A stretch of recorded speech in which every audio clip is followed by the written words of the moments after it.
Assalamualaikum warahmatullahi wabarakatuh. Yang terhormat kepada dosen pengampu mata kuliah MSDM 1, Ibu Zainiatul Afifah, SEIMM. Langsung saja perkenalkan, nama saya Eni Nadiatul Iza dengan NIM 2402111100058. Baik, di sini saya akan mempresentasikan tentang kesehatan dan keselamatan tenaga kerja K3 dengan studi kasus kecelakaan kerja PT Freeport Indonesia 2023 dan kecelakaan tambang White Island Selandia Baru 2019. Langsung saja, yang pertama yaitu pendahuluan. Kesehatan dan keselamatan kerja K3 merupakan aspek fundamental dalam pengelolaan sumber daya manusia, khususnya pada industri dengan tingkat risiko tinggi seperti pertambangan. Penerapan K3 bertujuan untuk melindungi tenaga kerja dari kecelakaan dan penyakit akibat kerja, sekaligus menjaga kelangsungan operasional perusahaan. Meskipun berbagai regulasi dan standar internasional telah diterapkan, kecelakaan kerja masih sering terjadi, baik di Indonesia maupun di negara maju. Oleh karena itu, analisis terhadap kasus kecelakaan kerja nyata menjadi penting untuk mentransmisikan efektivitas sistem K3 dan merumuskan kebijakan perbaikan yang telah komprehensif. Selanjutnya, kasus nyata di Indonesia, kecelakaan kerja PT Freeport Indonesia 2023. Pada tahun 2023, PT Freeport Indonesia mengalami kecelakaan kerja serius di area tambang bawah tanah. Kejadian tersebut disebabkan oleh runtuhnya batu, yakni rockfall, di salah satu terowongan aktif yang digunakan untuk kegiatan operasional penambangan. Kecelakaan ini mengakibatkan beberapa pekerja mengalami luka-luka dan setidaknya 1 orang meninggal dunia. Tambang bawah tanah memiliki tingkat risiko yang tinggi karena kondisi geologi yang dinamis, tekanan batuan yang besar, serta keterbatasan ruang kerja yang dapat memperbesar dampak kecelakaan. Berdasarkan penyelidikan awal, kecelakaan tersebut diperkirakan terjadi akibat kombinasi beberapa faktor, antara lain ketidakstabilan struktur batuan, pemantauan geoteknik yang belum optimal di titik tertentu, serta lemahnya pengawasan keselamatan kerja pada waktu operasional tertentu, khususnya pada shift malam. Selain itu, tekanan target produksi dan kelelahan kerja juga diduga berkontribusi terhadap menurunnya kepatuhan terhadap prosedur keselamatan.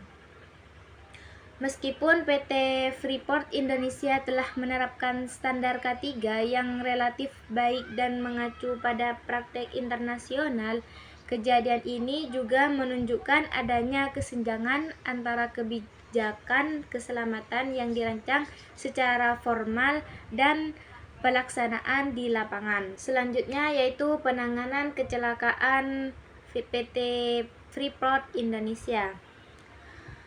Setelah kecelakaan terjadi, pemerintah Indonesia melalui Kementerian Energi dan Sumber Daya Mineral, yakni ESDM, serta Dinas Tenaga Kerja melakukan investigasi terhadap kejadian tersebut. Tindakan yang diambil umumnya berupa inspeksi lapangan, prosedur evaluasi keselamatan, serta pemberian rekomendasi perbaikan sistem K3 kepada perusahaan.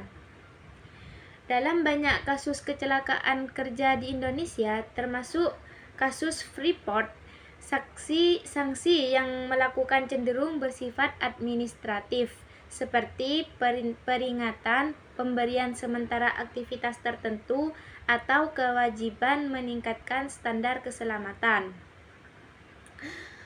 Namun penanganan kasus ini dinilai masih memiliki keterbatasan, terutama dalam hal transparansi dan penegakan hukum.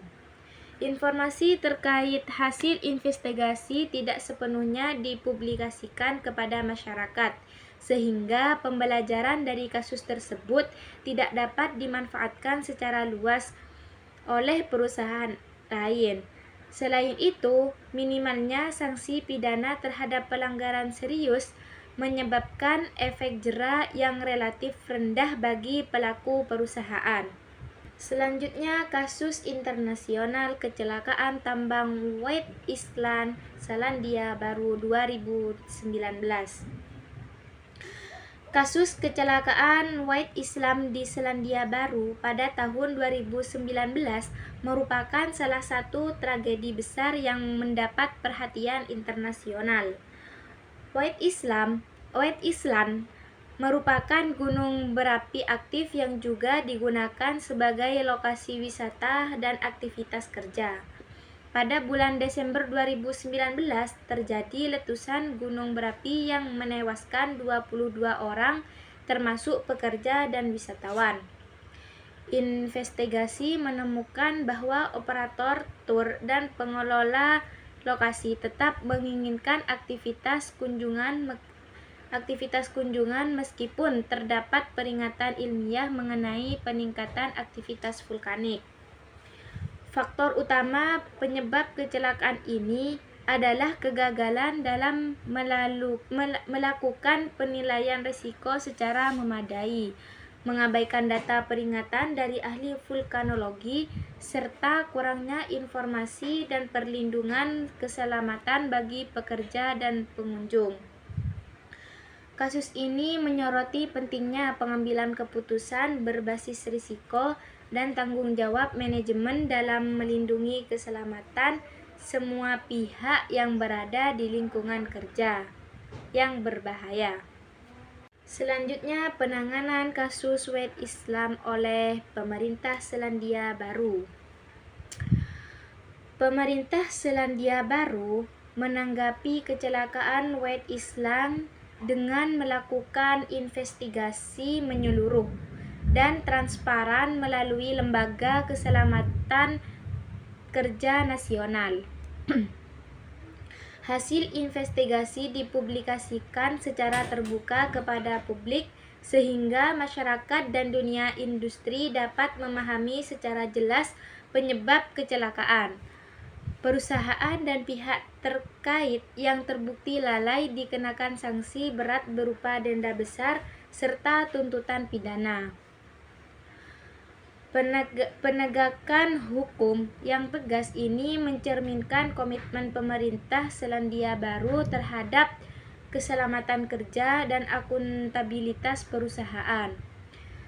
Dengan adanya sanksi pidana dan publikasi hasil investigasi, kasus White Island menjadi pembelajaran nasional yang mendorong peningkatan standar keselamatan di berbagai sektor beresiko tinggi.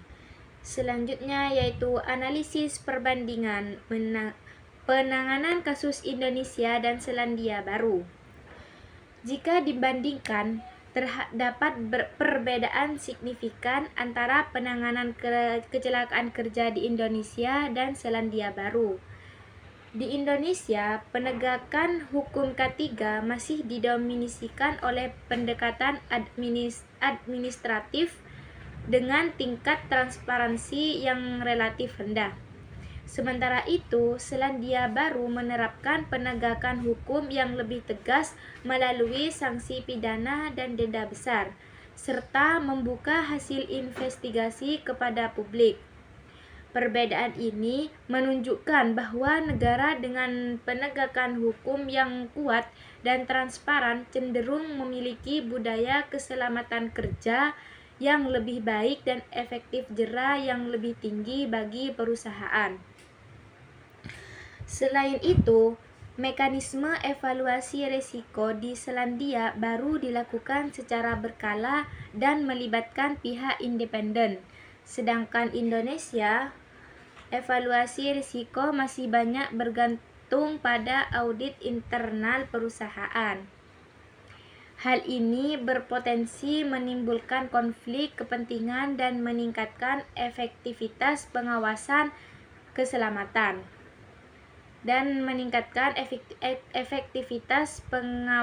keselamatan kerja. Yang terakhir, rekomendasi kebijakan K3 untuk Indonesia. Berdasarkan analisis kedua kasus tersebut, terdapat beberapa rekomendasi kebijakan yang dapat diterapkan di Indonesia. Yang pertama yaitu pemerintah perlu memperkuat regulasi K3 dengan menjatuhkan sanksi pidana yang tegas bagi perusahaan yang terbukti lalai dan menyebabkan kecelakaan kerja serius.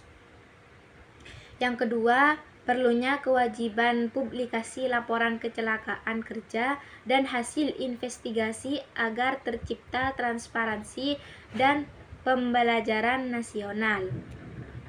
Yang ketiga, audit K3 oleh pihak eksternal independen harus diwajibkan secara berkala, terutama pada industri berisiko tinggi seperti pertambangan.